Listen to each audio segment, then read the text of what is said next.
And even like 5 or 6 years ago, you don't use today's rules and beliefs to blame people for things they said on the internet 8 years ago. Right. Like Cenk Uygur screaming the N-word 10 years ago. It was fine. Yeah, he did a lot. Yeah, it was comedy. I mean, George Carlin, Andrew Dice Clay, these guys would be, their families would be canceled if we held them to today's standards. I don't know how the Young Turks still exist. The name of their program is effectively the Hitler Youth. Dude, I was just reading about the Young Armenian Turks? genocide And during the World Young War Turks. I. The Ottoman Empire had this group called the Young Turks that basically took all these Armenians and marched them south, and millions, 1.6 million Armenians died in this, and they still to this day say that wasn't a genocide. If there's any like good example of grifting, I think it's definitely the Young Turks. Glenn Greenwald, Jimmy Dore, Aaron Matei.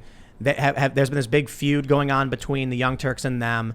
And Cenk Uygur comes out and tweets, it's the alt-left. And they made these false, out-of-context accusations, which then the alt-right started saying. And I'm just like, bro, the alt-left was a nebulous term from a few years ago people tried to work, and no one really uses it. And the alt-right has literally nothing to do with why people don't like you.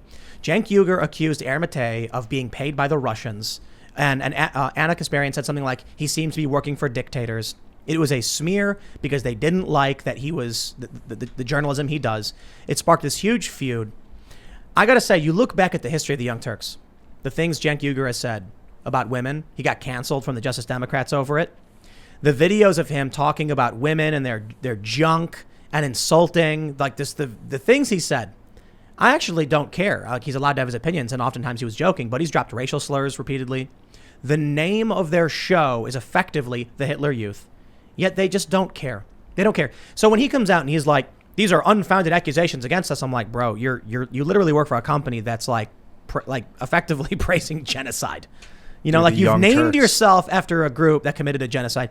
I don't think you're serious when you're talking about reform and how people change, because you didn't. Well, I don't know. I mean, he has. I don't hear him screaming the N-word anymore. But anyway, my original point, I guess, is just I'm not. Whatever. People said crazy stuff in the past. Let it go. Today's today. It's a different political climate. Look, this is my point. Here's a guy who won't change the name of his company. And he could. He could. Here's a guy who went on and defended child stripping. He did. Oh, of course, they'll call it something else. I don't care what they call it. The fact is, there's a little kid who was at a club full of adults taking his clothes off, and they were throwing money at him. Getting money, yeah. He still had like undergarments on. But it was a little boy, and they did a whole segment defending it, probably more than one. Jordan Klepper of Comedy Central did that as well. And I'm like, at a certain point, you realize what these people do. They're not progressive. They're just their path of least resistance.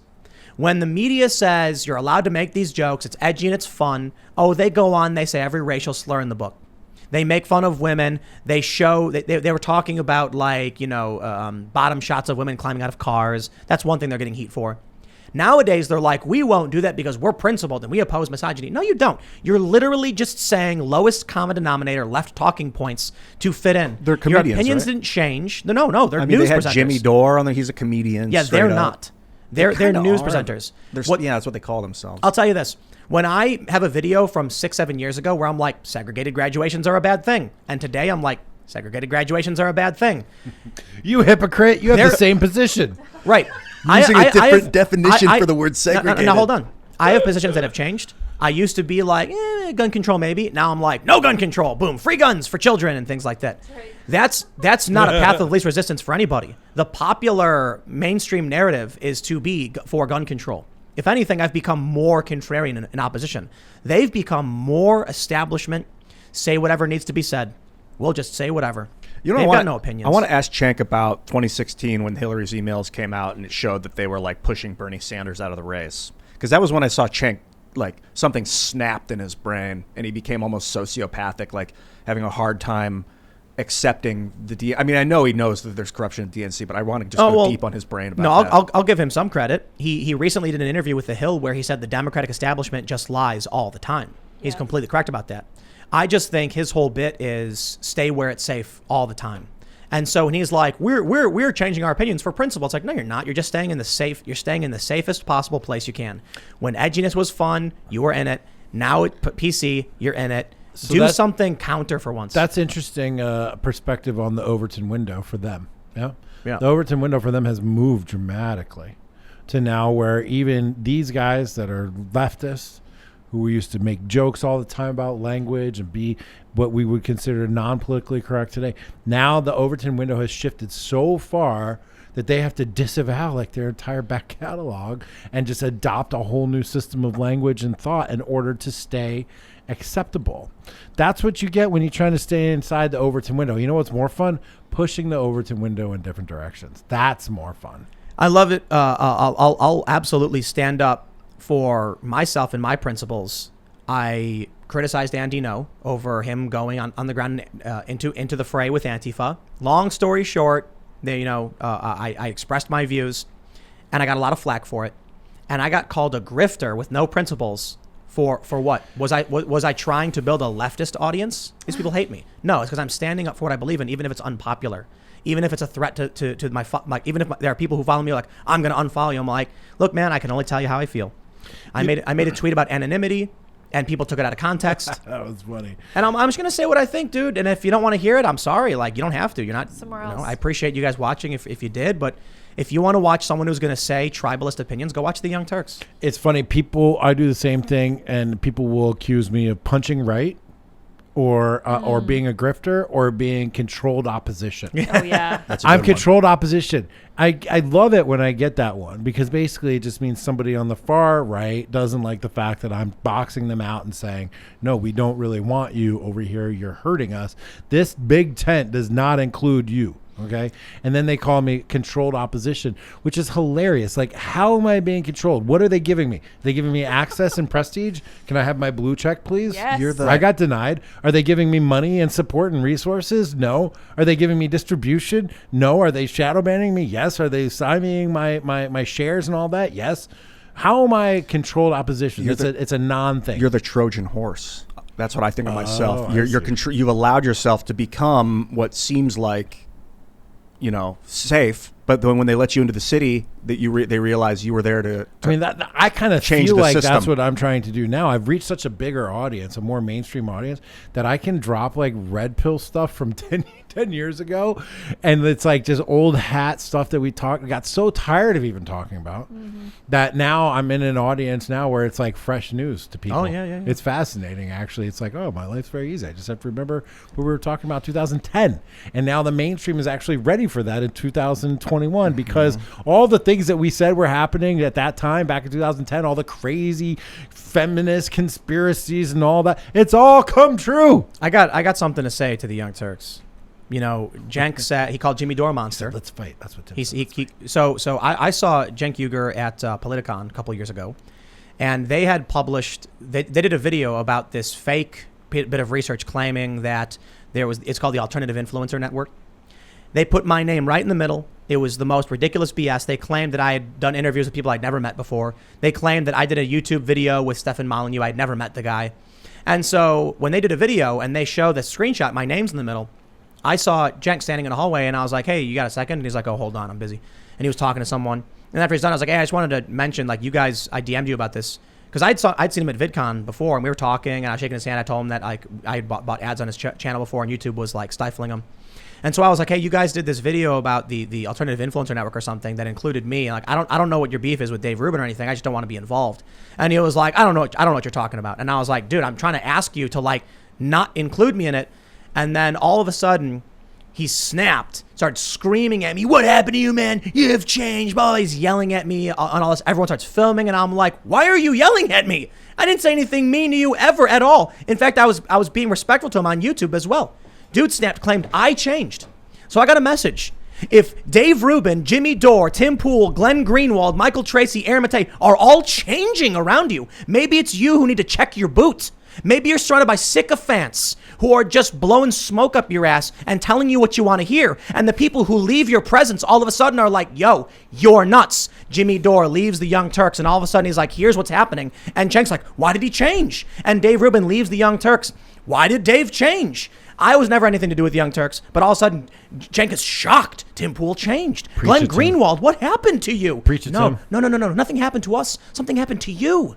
Look at your old videos. You're just saying what is safe for the establishment. And I think that's true of Ethan Klein as well. Dude used to be edgy. Now he's safe. They're too scared to risk anything, to stand up for anything. You don't have to. That's fine by me. You want to protect your network and you want to be some kind of progressive, channel and just say whatever the tribe wants you to say. Fine. That's fine. But stop acting shocked when everyone else who leaves your presence starts saying things that shock you. Because it may just be that you are surrounded by yes men and still are. Yeah. You know what's a much easier brand image to maintain? One of seeking knowledge or truth. Oh, that's the brand. Oh, which means I'm going to change and evolve. That's all part of the plan. We're on a journey. We're trying to discover the truth. We're trying to learn what's really happening. We're trying to create a mental model of the world that makes it so we're not insane. That's much easier than to say, I'm an ideologue on this idea and I can't change. They box themselves. I'm not trying to make them seem any better than they are, but they're boxed in. And anybody on the right, it's the same way, totally boxed in. If you haven't set yourself up in a way that you're just going to evolve, which is what humans do, which is a totally natural thing to do. Yes, I have more information on that matter, so my opinion has changed. Whoa, that's crazy. My opinion changed quite a bit. Talking to Michael Malice, and people like libertarians are tweeting at him like, you got Tim, good job. Because I was like, abolish the police. Bro, I'm like watching cops confiscate guns from law-abiding citizens to uphold. I'm watching these ridiculous laws. I'm watching the Capitol Police. So, dude, you're the one that they were referencing when they said that the right was claiming that they needed to defund the police. Remember that? When the press secretary gets up there and she's like, it's been the Republicans and the conservatives trying to defund the police this entire time. Blah, blah, blah, blah, blah. They're talking about you, man. No, a million views an episode. I was they're just trying to lie, January right? 6th, Michael but Malice. Here's my point. Capitol Police, DC Capitol Police are setting up field offices in California and Florida. They're expanding nationwide. The Capitol Police issued a press release saying they're going to be expanding into an intelligence-based protective agency. What? Yeah, because the war on terror is coming home. So my stance has been not the same as the left, that they're evil oppressors and shut them down. It's that now the good cops are leaving. And the cops who are staying are a lot of them are dirty. No, the good cops, ya se fueron, Spanish, they already left. Right. They're gone. So let's not sit back and be like, defend the institution. I'm like, nah, because now you're going to get Capitol Police hunting down, quote unquote, patriots. Here's my prediction. I could be wrong about this, but I'll give you a prediction. Oh, thank God I didn't go that day. Capitol Police. Yeah. I was thinking Capitol that too. Police are investigating, and the feds are tracking down the people who went in the building. The Capitol Police are setting up field offices. Do you think this will stop? Or do you think that once they get the 600 people, they're going to say, now we're going to go after those who provided material to support to these people? No, dude, we have a very extreme, hardcore, concrete, bulletproof example of the way the government, once they set up these kind of things, they shut them down in due time, right? They did this thing in Cuba, it's Guantanamo Bay. They set it up right after 9/11. They put prisoners in there. They closed it down as soon as they were done. And then that was it. Wait, what? Oh, no, it's still open. Wait, I'm sorry. Wait, what was that? Wait, they didn't close down Wait, Guantanamo? it's Guantanamo Bay is still open? Oh, I remember, honestly. Crazy. I remember when I was in New York when they announced that they got Osama. And Obama came out and he was like, the war on terror is over. And I was like, wow, they just ended it. Hey. Oh, wait, that didn't happen either. No. So here's Wait, did he really say that? No. Oh, I was like, they didn't assassinate him the next day. So here's what I'm saying. The Capitol Police, they're going to go after the rioters. Then they're going to say the people who provided material support. Then they're going to say we need to expand more offices to be preemptive, to prevent these things from happening ever again. The war on terror comes home. Right, and then when they actually talk to a guy like Omar Mateen and they know that he wants to go around killing people, they're just going to let him go. Because that's actually not what they're really after. What'd that guy do? Oh, he shot up the Orlando nightclub, which wasn't actually a gay motivated thing. He was just like nearest nightclub, and it turned out to be that one full of gay people, and so it became like a gay massacre when really it wasn't. Yeah, never let a tragedy He go was to waste. he was a person of interest or whatever, a technical term. I'm probably not using that right. To the FBI, they knew him in advance. He scoped out that nightclub. He murdered the people in there, and then they retrofitted it to be like a gay attack. I can't remember who it was, but someone said that they said the United States needed some kind of 9/11-like attack, in their opinion, this was a Republican, to remind people why we have the security state. Wait. They said this after 9/11? Yeah. They were like, it's almost like we just need it to happen so that people remember exactly what, we're fighting for, or whatever, something like that. I mean, look, it's funny. Like we've been on top of this for a long time. We've been, and have you talked to Cash? I talked to Cash Patel also, who was on the National Security Council, head of counterinterrorism. I asked him point blank, is there any evidence that white nationalism terror is the biggest threat facing America? Zero, none. This was the guy, #1 National Security Council in charge of counterterrorism, the chief of staff for the Secretary of Defense. This guy was in there. He has all the intel. And also, he'd be the first person to complain about this FISA crap with Tucker, because he used FISA to actually go after terrorists. So he knows. This is why nothing. We've been talking about this. I'm sorry, just finish this thought. We've been talking about this for years, basically. Right. And now it's actually happening, and we still have to talk about it because not everybody knows. I feel like we're banging on a broken drum. No, that doesn't work, my mixed metaphor there. But this is why I feel like there are two great possibilities of either an authoritarian takeover or a civil war. Because you look at what they're saying about white supremacy in the far right, which is just fundamentally absurd and not true. What they're saying about insurrection, it's the 6-month anniversary, and the guy's like holding up his suit. He's like, this is the suit I wore on that day. 6 months. Vice runs an article where they're like, journalists choking up in tears.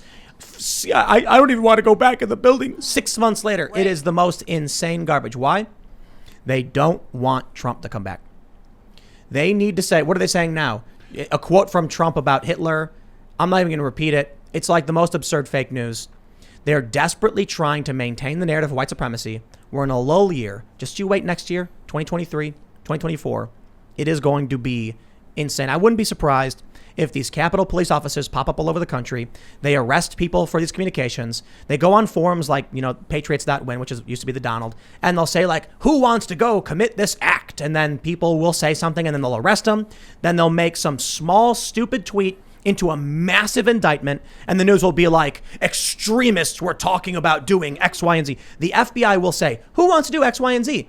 And some guy will be like, sounds cool. And they'll arrest the guy and say he was advocating for this, that, and this. He was planning it. We caught their communications. We can't release those to the public, though.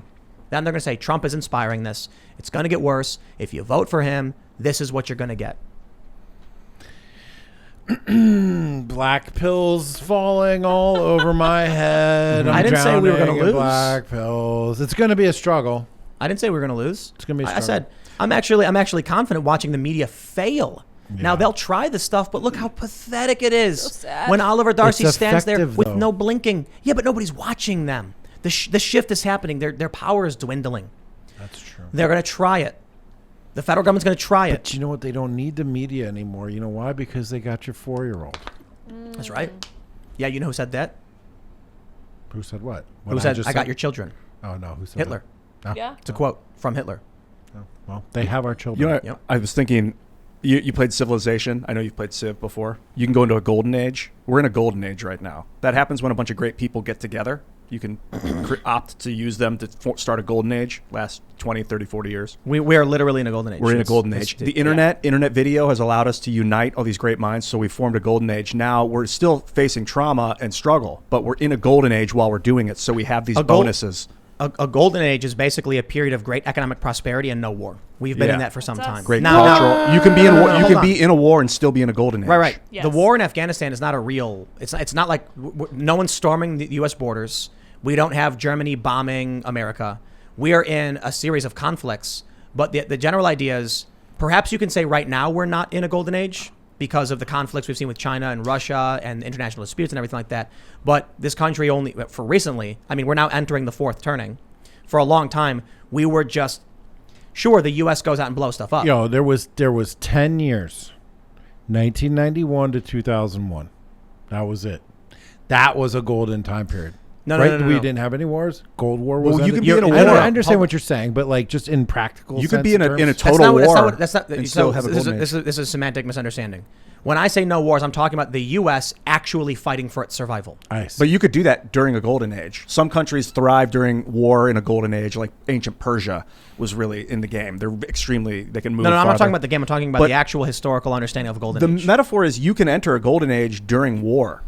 during a wartime period. And if you do, you're going to be much better equipped to win the war. All right, so what you're basically saying is that we're all the individual pieces of Voltron. Yes, and we have formed to create Voltron. And we need to come together as Voltron. It already happened. We're in the golden. Voltron is real now. All right. We have the power of Voltron. But there's aliens that are coming, and we need to fight these giant alien creatures. All right. I just need you to take that sword off the wall, hold it in the air, and yell, "I have the power." I do have the power. You are He-Man. I am He-Man. I have the power. And you're a Skeletor, and I will fell you. What do you say by the power of Grayskull? That's by the power of Grayskull.